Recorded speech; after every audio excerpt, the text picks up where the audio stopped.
Hi everyone, here I am out on a lake thinking about making a Quinzee. Little windy, but below zero. Considering safety, I'm wearing the right clothes. I've got waterproof pants on because I'm expecting to get wet on this little adventure. And because I'm going to go out on the lake, it's frozen. I'm confident knowing that it's frozen because I've been out on it a few times already this year. But to be extra safe, I'm using the tools that I need just in case something does go wrong. So people know where I am. I've got a communication device like a whistle and a cell phone in case I need assistance. And of course, I have my ice picks conveniently put up my sleeve in each arm. In case I do go through the ice, I can use my ice picks to get myself out safely. No point in just putting them in our pockets. We need to have them ready to go in case we actually do need them. So that's all ready to go. I've decided that I'm spending the night out here maybe for more than one night because Quinzee building can be a lot of work, so it might not be worth building a Quinzee for just one night. I'd use more of an emergency shelter, an alternative shelter for that. Quinzee building is because I'm going to spend a couple nights or maybe even extended period of time, like a week or so, in that shelter. And I'm going to, strive for thick Quinzee walls to really insulate. And the neat thing about Quinzees is that it can be super cold and windy outside, but if you do a really good job at building your Quinzee, it can keep you warm in minus 30. It can be above zero in your Quinzee. So that's what we're striving for, staying really warm in really cold conditions, and a Quinzee is the best thing for that. So the first thing I want to do is I want to make a good solid foundation for my Quinzee. So if there's a lot of loose snow and I start to build my shelter on top of that snow, if at any point in time that loose snow that's on the bottom starts to crumble, or the weight of the snow while I'm sleeping in it at night pushes down on the foundation that's underneath my walls, then the whole thing could collapse on me, and that could be devastating. It could lead to death if I have a huge amount of snow on me and I can't get out. So I want to make sure that the base of my Quinzee is going to support the walls and of course like the dome, the ceiling of the entire structure. So there's a couple ways to do that. Either I need to agitate the snow, or I need to remove all the snow and then pile it back up. So I'm going to do the second there. I'm going to remove all the snow, and that's easy for me to do because I'm on the ice. I'm going to remove all the snow down to the ice, and then I'm going to pile it back in. I'm going to make a pile. The size is going to be dependent on how many people are sleeping in it. If it's just me, I don't need a very big Quinzee. If it's a few people, then it's going to need to be a little bit larger for the space for all three of us. Anything more than 3 people, your Quinzee starts getting bigger and bigger and bigger, and the larger your Quinzee is, the harder it is to heat.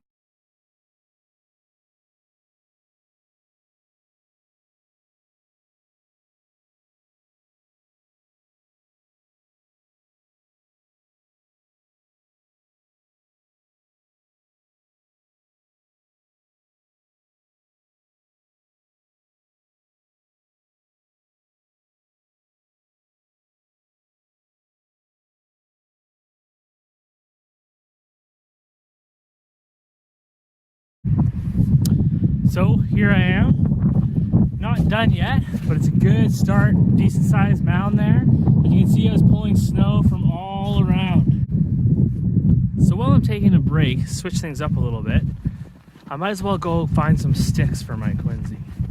So I have a place where I can get a lot of sticks, so I'm gonna go find sticks.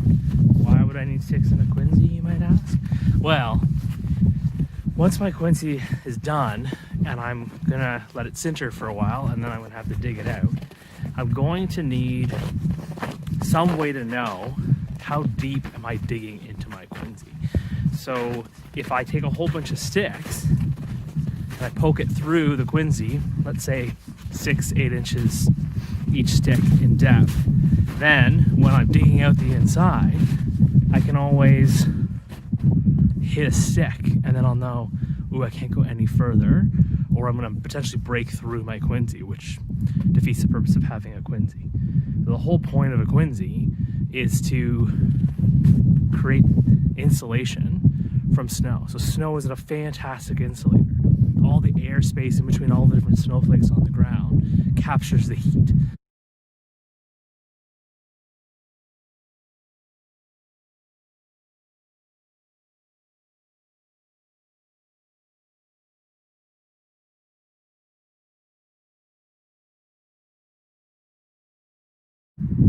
Back to shoveling.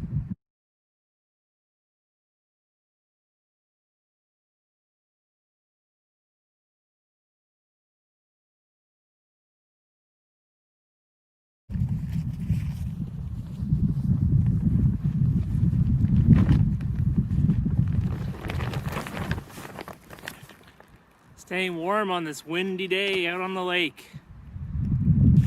So far so good. Piled up a bit more snow on the east side of my Quinzee. The reason for that is because the wind's prevalent from the west, which is this direction.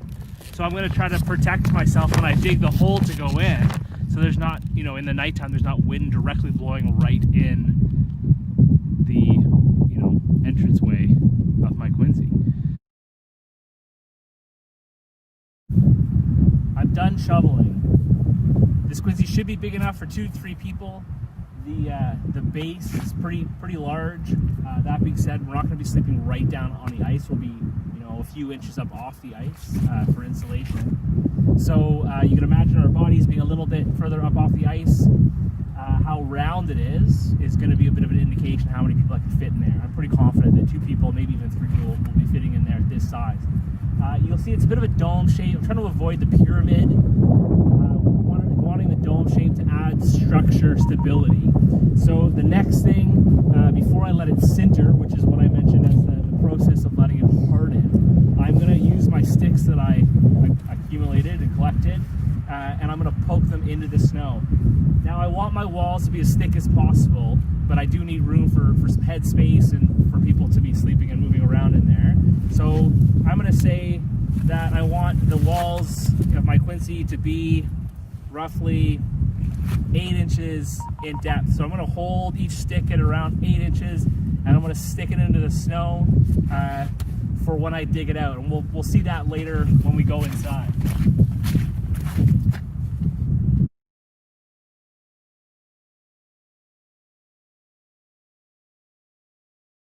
So those sticks will come into play later when I'm digging out, but for now, this has to go through the process of sintering. So what can I do to help it sinter? Really it needs time, so sometimes that could be up to 3 hours, 2-3 hours, maybe even longer depending on the conditions and the type of snow that you're dealing with. This is pretty heavy snow, it's somewhat wet, so it's gonna, I don't want it to freeze solid into a giant ice chunk, so I'm not gonna give it as much time. Whereas if it was really light, fluffy, sugary snow, maybe it would need a few hours. If it's sunny out, the sun can help. I could throw a tarp over the top of it. Sun might heat up that tarp a little bit, add some heat to try to help that sinter. But really what I'm counting on is the movement and friction that I made by digging all that snow, that loose snow, breaking down the each snowflake, and then of course now they're hardening together. So they were all individual snowflakes piled on top of one another. Now they're sintering and they're combining together, becoming one big pile of ice/snow. I have 2 tools with me for this next part of the job. You'll see that I changed my attire. I'm wearing my raincoat now, and I have my rain pants on. I'm ready to get wet if I need to, and I have a shovel, a nice small shovel, because it's going to be digging in there. I can't be using a big shovel. This is what I was mentioning earlier, something that you might actually have with you if you were going back into the woods or on a snowshoeing trip or on a snowmobile, whatever, however you're traveling. This is probably a bit more likely of something you carry as opposed to the other shovels you saw me using earlier. And I have a bowl. It could be a plate, it could be a frisbee, something to scrape away the curved wall on the inside to get the snow off the ceiling, off the walls. It could be, you know, it could be using my hands, but a tool to scrape is always ideal. I'm using a plastic kid's bowl. Oh, that's pretty good. Having a hard time getting it out.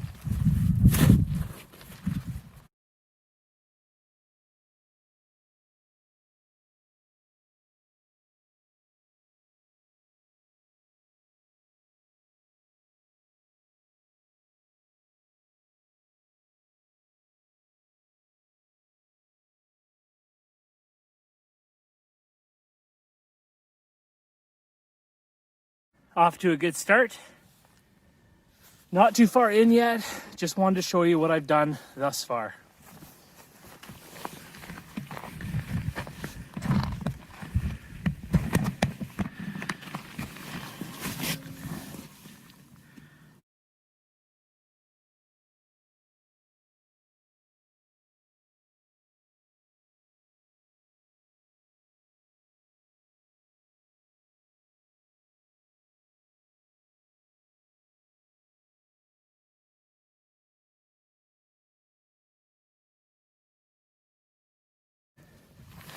Pretty grueling, somewhat claustrophobic feeling.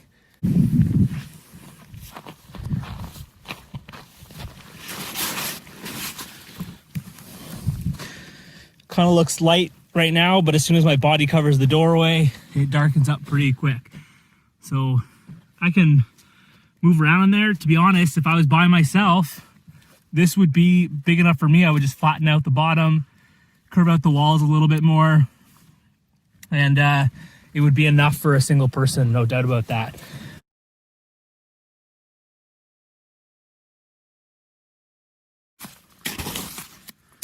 I'm looking for sticks. I want to keep scraping away until I hit the bottom of a stick, and then of course I know that I am 8 inches roughly to the outside, and then I'm going to stop. I don't want to go any. I don't want it to be thinner than 8 inches for strength as well as warmth. I'm starting to see some light. Let's see if you folks can see it too. So if I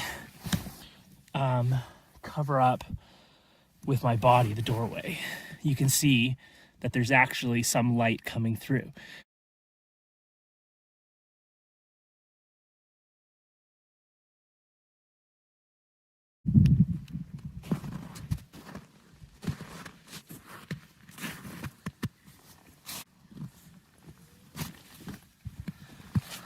Welcome to the Quinzee.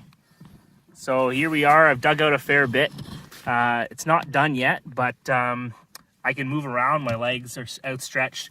A little tight for 2 people right now, but it won't take much digging from here to make it useful for 2 people comfortably, maybe even more if we had to fit more in. So there's a headlamp I have on the wall. It's nice. In a Quinzee, you can just carve out a little bit of a snow shelf and put anything you want, like tea lights or your flashlight or your water bottle, stick it in the snow. Kind of nice having portable shelves. And you can see here, I hit a stick. So there's the bottom of a stick. So like I was saying, that's why I have the stick, to know how deep my wall is. So I know from that stick to the outside, it's 8 inches. I don't want to dig any further at that stick, or I'm just gonna potentially, dig right through the wall.